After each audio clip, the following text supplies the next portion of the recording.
Joy hindi nga naniwala kay Kalingap Dan. Nako, may trust issue pala si Joy. Isang magandang araw muli mga Kalingap, suportahan naman natin ang channel ng mag-amang si Kalingap Rab at Kuya Val Santos Matubang. Lingid naman sa kaalaman natin ang nangyari nga kay Kalingap Dan mga Kalingap.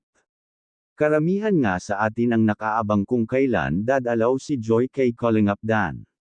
Ito na nga at dinalaw na nga ni Joy si Kalingap Dan, kitang-kita naman sa mga ngiti ni Kalingap Dan na tila ay tuwang-tuwa nga nang nakita si Joy. Nagpapakilig na naman ang dalawa mga Kalingap, may pasubo pang naganap mga ka-Danjoy. Tila nga nagkaroon ng instant nurse si Kalingap Dan. Pinainom nga ni Joy si Kalingap Dan ng gamot at sinigurado nga ito ni Joy na ininom nga ni Dan ang gamot, tila hindi nga naniwala si Joy hanggat hindi ngumanga si Kalingap Dan. Tila may trust issue nga itong si Joy o kaya pinanindigan na niya ang pagiging nurse niya na parang pasyente nga niya si Kalingap Dan na kailangan talaga masigurado na nakainom ng gamot para gumaling agad ito.